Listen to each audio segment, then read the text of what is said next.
धम्मदेशना सुनते समय कैसे सुनना चाहिए, एक उदाहरण से आप लोगों को समझाता हूँ, हमेशा याद रखना। एक समय कोई एक पंडित, स्वागत है आप सभी का। आप लोग देख रहे हैं बुद्धास टीचिंग चैनल और हम यहाँ महाकारुणिक तथागत बुद्धा और उनके शिक्षाओं के विषय में चर्चा करते हैं।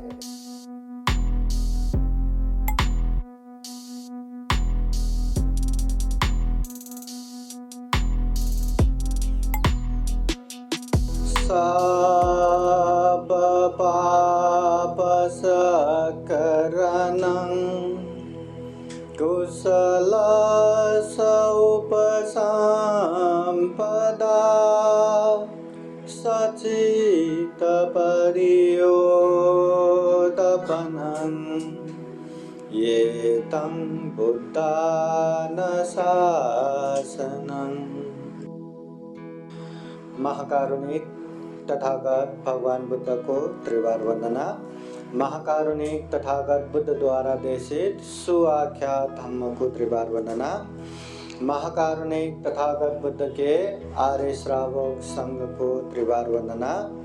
परम पूजनीय बोधिसत्व डॉक्टर बाबा साहब अम्बेडकर, उपस्थित पूजनीय भिक्षु संघ श्रामणीगण तथा संपूर्ण ये अकोला के ये यहाँ बुद्ध विहार में उपस्थित उपासक उपासिकाएं तथा ये बुद्धास टीचिंग चैनल जो देख रहे संपूर्ण श्रद्धा संपन्न बुद्धि संपन्न उपासक उपासिकाएं। महाकारुणिक तथागत बुद्ध मंगल सूत्र में महामंगल सूत्र में कहते हैं, कालेन धम्म श्रवणं ये तं मंगलमुत्तमं। समय समय पर धम्म देशना सुनना ये मंगल है। अभी हम क्या कर रहे हैं, धम्म देशना सुन रहे, तो हम क्या कर रहे, मंगल कर रहे। कालेन धम्म साकच्छा ये तं मंगलमुत्तमं। समय समय पर धम्म की चर्चा करना ये उत्तम मंगल है। धम्म देशना सुनना ये भी मंगल है, धम्म की चर्चा करना ये भी मंगल है। तो हम मंगल कर रहे हैं ना।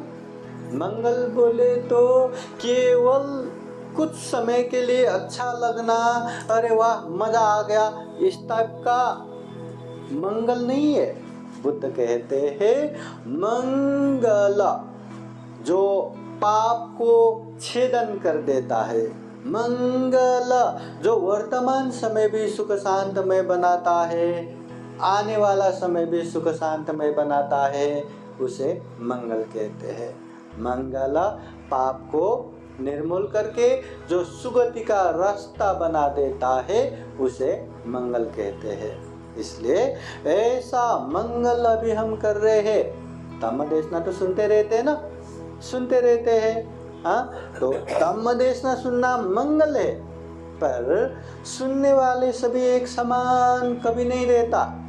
कोई अच्छे से श्रद्धा पूर्वक सुनता है, कोई है सुनना ही है, आ गया अभी क्या करो करके ऐसे ही टाइम पास करके बैठते हैं। कोई तो इतनी बेचैनी में रहता है, अरे मलाई किते जायचे होते तिथे जायचे होते, घरी किती काम छोड़ो नाले, ये करना है वो करना है, कभी संपन्नर कभी खत्म होगा। सबका मनस्थिति अलग अलग है। जब हम ध्यान करके बैठेंगे ना, एक मिनट भी एक जगह टिका के नहीं रखता, जबकि वो मन हमारा है और इच्छा हमारी है कि वो मन को एक जगह टिकाना संभव नहीं है, बहुत मुश्किल है। इसलिए ये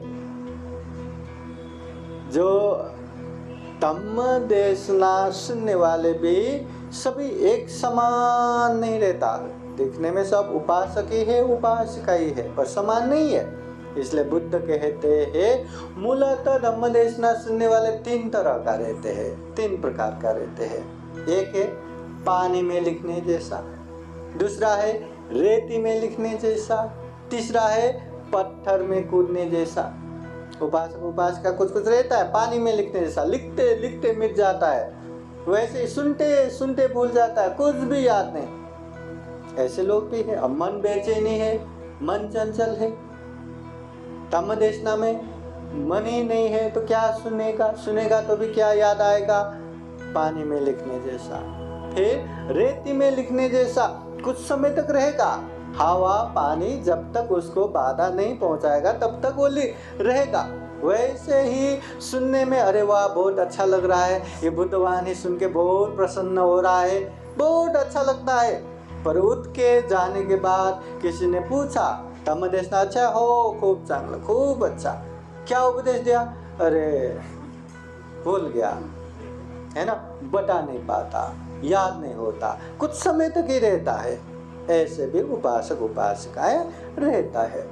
और कुछ कुछ रहते पत्थर में कूदने जैसा, एक बार पत्थर में कूदा सालों साल तक रह जाता है। जो उपासक उपासिकाएं श्रद्धा पूर्वक ध्यान पूर्वक धम्म देशना सुनता है, बहुत अच्छे से धम्म देशना ग्रहण भी करता है, याद भी करता है और सालों साल तक याद करता है। इसलिए धम्म देशना सुनने वाले 3 तरह के। हम कहाँ पे आते हैं? पानी में लिखने जैसा है क्या? नहीं। रेती में लिखने जैसा? नहीं। पत्थर में कूदने जैसा? हाँ, तो ध्यान से सुनना है।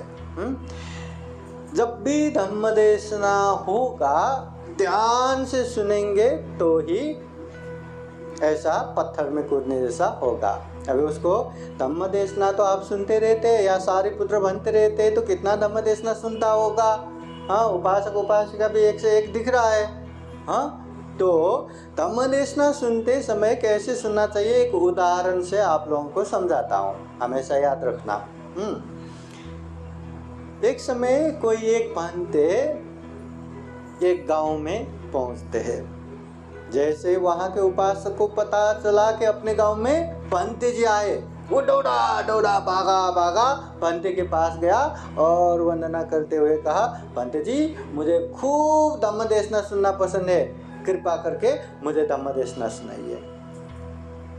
भंते जी देखते हैं बहुत भागा भागा आया है, फिर भी धम्म देशना सुनना है, ठीक है। फिर वो कहते ठीक है मैं धम्म देशना तो सुनाऊंगा, पर मैं अभी अभी आया, मुझे थोड़ा प्यास लगा है। तो उपासक कहते ठीक है भंते जी मैं अभी पानी लाता हूँ। वो गया भागा भागा घर में। फिर घर में जाते जाते फिर उसको याद आया कि भंते जी को प्यास लगा है तो मैं पानी क्यों थोड़ा अच्छा खासा दही से बना हुआ छाछ लेके जाता, भंते जी का प्यास भी बुझ जाएगा और अच्छा भी लगेगा।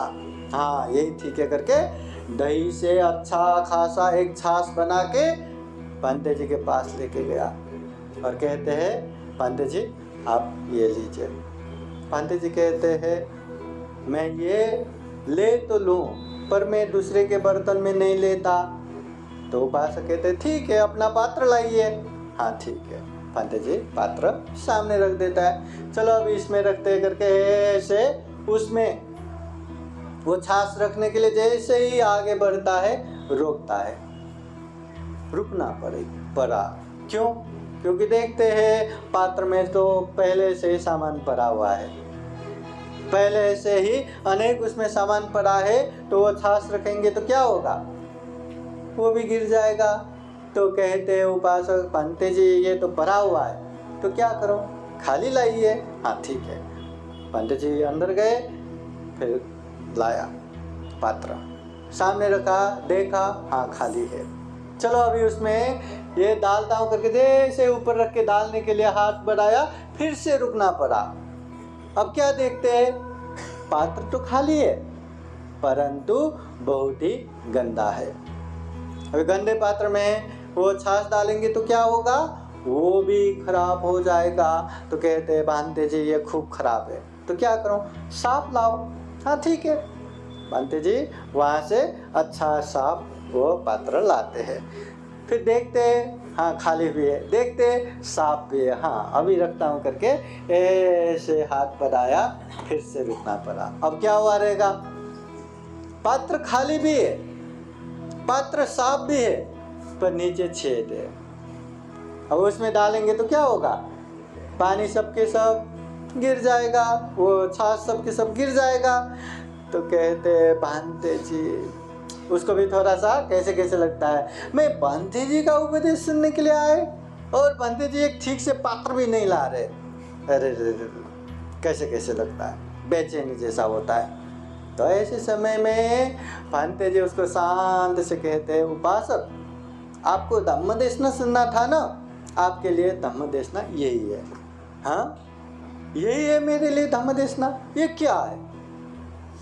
तो भांते जी खूब मैत्री चित्त से समझाते हैं, देखो उपासक, जब भी हम धम्म देशना सुनते हैं या सुनने को जाते हैं, सबसे पहला काम करना है पात्र खाली करना। मतलब हमारा मन खाली होना चाहिए। जो भांते जी उपदेश देंगे या जो भी उपदेशक वहाँ धम्म की बातें सुनाएंगे, मैं उसे ग्रहण करूँगा, मैं उसे खूब अच्छे से सुनूंगा, ऐसा खाली होना चाहिए। ऐसा नहीं कि पहले बरा हुआ मी तो माठार झालं, मला सर्व धम्म माहिती आहे, सब धम्म पता है, वहाँ कुछ भी बोलो मला काही फर्क पड़त नहीं, कुछ फर्क नहीं पड़ेगा, मुझे क्या करना है क्या नहीं करना है मुझे पता है ना, सिर्फ वहाँ जाना ही है। ऐसा करके आने वाले न सुन पाएंगे, न समझ पाएंगे, न ग्रहण कर पाएंगे।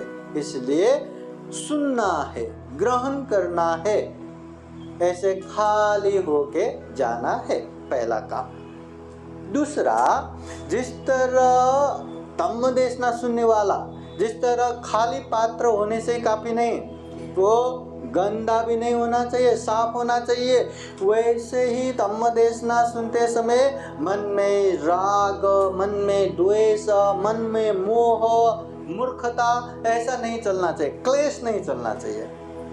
अब यहाँ धम्म देशना कितना भी आप सुनेंगे करके आ रहे, पर यहाँ आते आते हाँ कुछ अच्छी चीज़ देखा और वो देखते देखते अरे मला पण असं पाहिजे होते, मुझे भी ऐसा चाहिए, मुझे भी वैसा, उसी में लुप्त लोलुप होते जा रहे।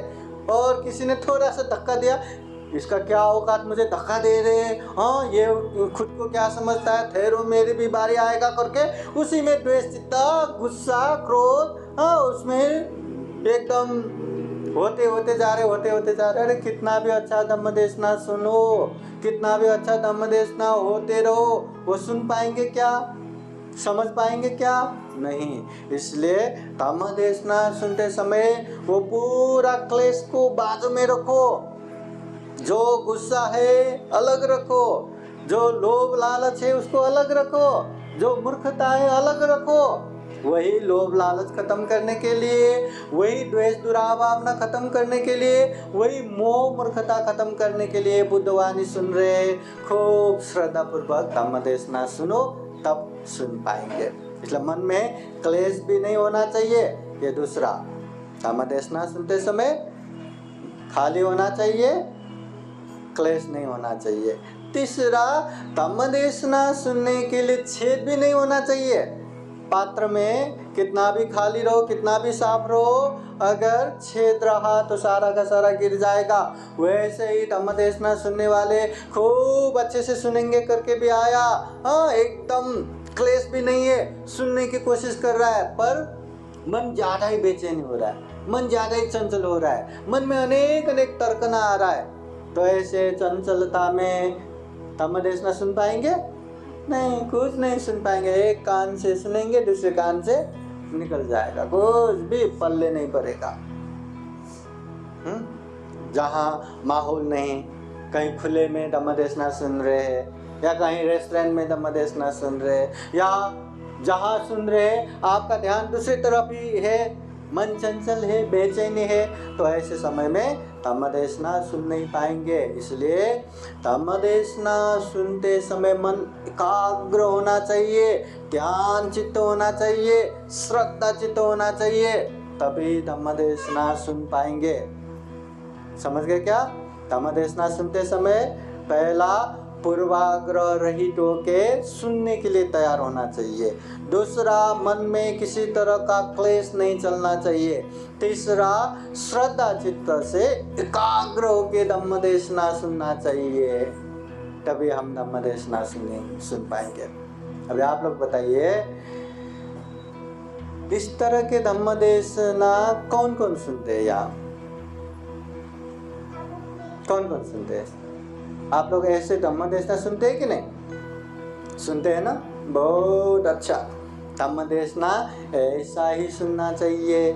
परंतु क्या इतना धम्म देशना सुनना काफी हो गया क्या? हम बौद्ध हो गया, उपासक उपासिका हो गया, दुख मुक्त हो गया, इतना ही काफी है क्या? है? एक समय बुद्ध के पास कोई एक उपासक आके पूछते हैं, भगवान आप इतना अच्छा धम्म देशना देते हैं और सुनने वाले उपासक उपासिकाएं भी खूब ध्यान पूर्वक प्रसन्नता से धम्म देशना सुनते हैं। ऐसा लगता है कि सभी के सभी दुख मुक्त हो गए होंगे, सभी के सभी निर्वाण प्राप्त हो गए होंगे। तो बुद्ध कहते नहीं नहीं उपासक, सब लोग दुख मुक्त नहीं हुए। तो उपासक कहते आश्चर्य भगवान, आप जैसा धम्म देशना देने वाले धम्म गुरु हो और सुनने वाले इतने श्रद्धा चित्त से ध्यान से धम्म देशना सुन रहे, फिर भी दुख मुक्त नहीं, ये कैसे संभव है? तो बुद्ध उनको समझाते हैं। अब बुद्ध का समझाने का तरीका अलग अलग है। तो बुद्ध उन लोगों को ही प्रश्न करते करते समझाते हैं। वो उपासक को, उपासक तुम कहाँ के रहने वाले हो? मैं श्रावस्ती में ही रहता हूँ। नहीं नहीं, श्रावस्ती रहने से पहले कहाँ से आके यहाँ रुके हैं? तो कहते हैं मैं तो मगध के राजगिरी से यहाँ आके बसा हूँ। तो बुद्ध पूछते हैं श्रावस्ती से राजगिरी जाने का रास्ता पता है ना? हाँ खूब अच्छे से पता है, अभी भी मेरा वहाँ बहुत सारे अपने संबंधी है, मैं तो जाते रहता हूँ, खूब अच्छे से पता है। तो बुद्ध पूछते हैं कोई ये जाने कि तुम श्रावस्ती से राजगिरी आते जाते रहते हो, तुम्हें रास्ता पता है? तो वो रास्ता पूछने के लिए लोग आते हैं कि नहीं? हाँ आते हैं। तो तुम बताते हो कि नहीं? खूब अच्छे से बताता हूँ। यहाँ से यहाँ जाना है, यहाँ से वहाँ जाना है, यहाँ गांव आएगा, यहाँ तालाब आएगा, यहाँ जंगल आएगा, यहाँ से यहाँ मुड़ना, वहाँ से वहाँ मुड़ना, कैसे श्रावस्ती से राजगिरी तक जाना है बहुत अच्छे से मैं बताता हूँ, समझाता हूँ। तो बुद्ध पूछते हैं अच्छा अब एक बात बताओ, जितने लोगों ने ये रास्ता पूछने आया क्या सारे के सारे वहाँ राजगिरी पहुँच गए क्या? राजगिरी पहुँच गए क्या? वो उपासक कहते भगवान ऐसे कैसे पहुँचेंगे? केवल रास्ता जानने मात्र से वो लोग राजगिरी थोड़ी ना पहुँचेंगे। मैंने जो रास्ता बताया है, समझाया है, उसमें जाना पड़ेगा, पहुँचना पड़ेगा, तभी ना राजगिरी पहुँचेंगे। केवल रास्ता जानने से थोड़ी ना पहुँचेंगे। तो बुद्ध समझाते हैं उपासक मैं भी तो यही बोल रहा हूँ, केवल दुख मुक्ति का रास्ता जानने मात्र से, धम्म देशना सुनने मात्र से कोई भी दुख मुक्त नहीं होता। उसमें चलना पड़ेगा, उसमें परिपूर्ण होना पड़ेगा, फिर जाके दुख मुक्त होगा, फिर जाके निर्वाण प्राप्त करेगा। ऐसे ही धम्म देशना सुनने मात्र से कोई भी दुख मुक्त नहीं होता। समझ गए क्या? इसलिए ये धम्म देशना सुनना तो पहला काम हो गया धम्म सीखने के लिए। हाँ, धम्म देशना सुनने के बाद हमें उसको अच्छे से समझ के पालन भी करना है। बुद्ध कहते हैं सुनाथ धारेथ चराथ धम्म। ये धम्म कैसा है? जब जब बुद्ध से पूछते हैं, बुद्ध कहते हैं सुनाथ धारेथ चराथ धम्म। ये धम्म को सबसे पहले सुनो, सुने धम्म को ग्रहण करो, और ग्रहण करने के बाद आंख बंद करके स्वीकार मत करो, परिच्छेद करो। जैसे पीला धातु सब सोना होता है क्या? नहीं, उसको अनेक तरह से जांचते हैं, कसी में घिसते हैं, अनेक तरह से परिच्छेद करने के बाद हाँ ये तो सोना ही है, तब जाके मानते हैं कि ये सोना है। उसी तरह ये धम्म के नाम पे या बुद्ध ने कहा है करके कुछ भी किसी ने बोला तो उसे साधु साधु बोल के उसको ही पालन करेंगे क्या? नहीं, उसको अच्छे से परिचय करना है, समझना है, और अच्छा है वो पालन करने से हमारा भी कल्याण होगा, हमारे अपनों का भी कल्याण होगा, अभी भी कल्याण होगा, बीच में भी कल्याण होगा, अंत में भी कल्याण होगा। तब जाके वो धम्म को ग्रहण करना है, वो धम्म को पालन करना है। और धम्म पालन करने के लिए ही है। धम्म पालन नहीं किया तो धम्म हमारा जरा सा भी कल्याण नहीं करता। धम्म पालन ही करना है।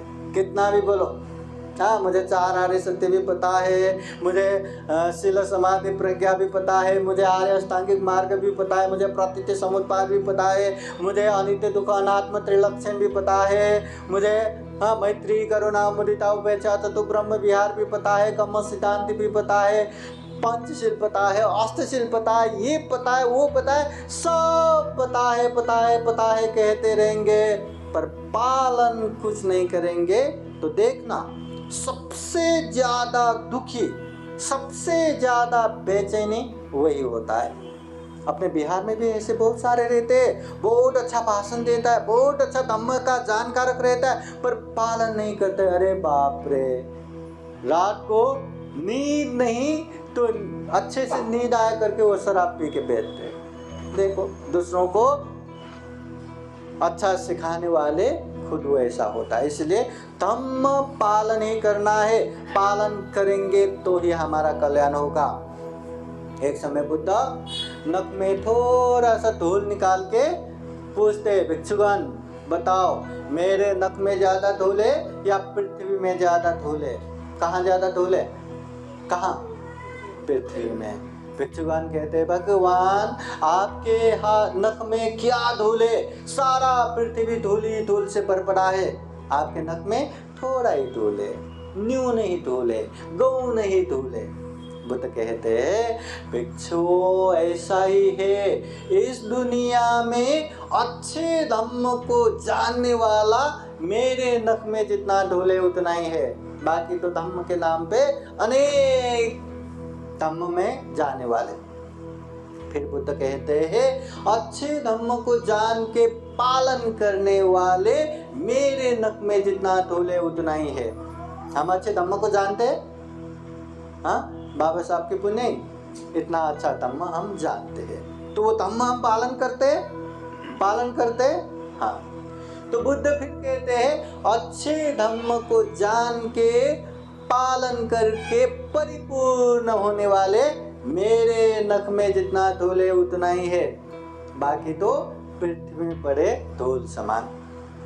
परिपूर्ण होना जरूरी है।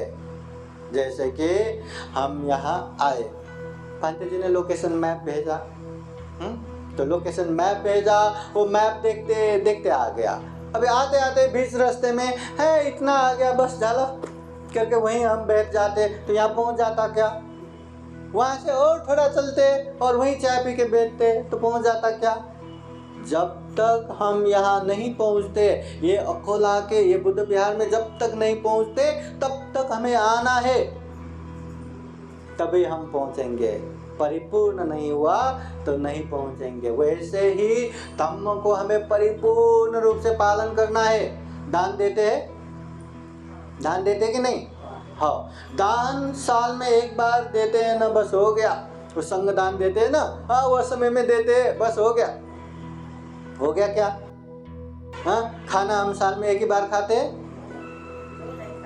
हर दिन खाते हैं, कई बार खाते हैं। वैसे ही दान भी निरंतर अभ्यास करना है, शील भी निरंतर अभ्यास करना है, एकाग्रता ध्यान का भी निरंतर अभ्यास करना है और परिपूर्ण होना है, तभी जाके हम दुख मुक्त हो सकते हैं। कोई बच्चा हाँ, एक क्लास का कितना भी पढ़ाई करो, परिपूर्ण होके उसने अच्छे से एग्जाम नहीं दिया तो अगले साल क्या होगा? फिर से एक में ही पढ़ो, है ना? हाँ, वैसे ही हमें भी परिपूर्ण होना जरूरी है। दान देना है, दिया, शील पालन करना है, किया, बस। ऐसे कभी कभार, हाँ ना, ये मौका जैसे मिला वैसा ऐसे करते रहेंगे तो परिपूर्ण कभी नहीं हो पाएंगे। इसलिए धम्म को जानो, अच्छे से अभ्यास करो और परिपूर्ण रूप से पालन करेंगे तो हम दुख मुक्त मार्ग फल में प्रतिष्ठित होते हैं। श्रोतापति फल, सकिदागामी फल, अनागामी फल, अनंत फल, और इनमें से कोई भी फल में पहुंच गया तो गारंटी हम दुख मुक्त हो ही जाएंगे। दुख मुक्त होना है ना, हाँ, तो ये दुख मुक्ति का मार्ग हमें मिला है, इसलिए खूब अच्छे से जान के मेहनत करो। धम्म देशना सुनते रहते हैं, खूब अच्छे से धम्म को सुनो, ग्रहण करो, परीक्षण करो और पालन करते जाओ। अच्छा धम्म है तो पालन करते करते आगे बढ़ना है।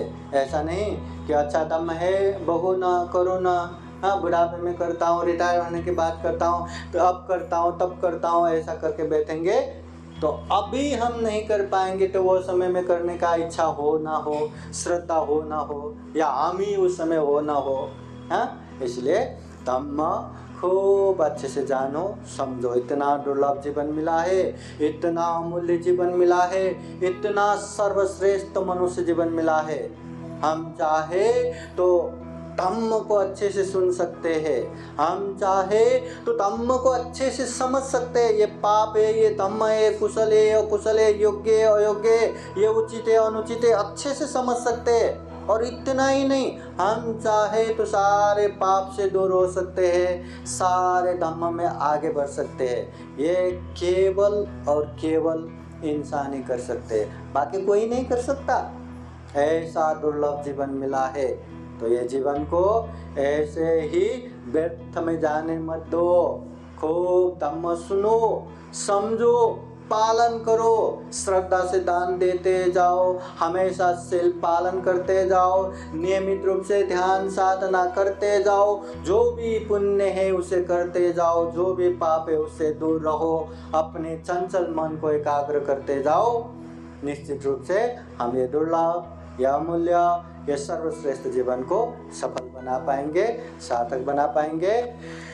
यही कामना करते हैं कि जीवन में हम भी महाकारुणिक तथागत बुद्ध के धम्म को खूब अच्छे से जान सके, समझ सके, और ये धम्म को अच्छे से पालन करते हुए, अभ्यास करते हुए सभी दुखों से मुक्त निर्वाण तक प्राप्त कर सके। ऐसी कामना करते हुए ये धम्म देशना यही समापन करते हैं। सबका मंगल हो, सबका कल्याण हो, भवतु सबका मंगलम। साधु साधु साधु।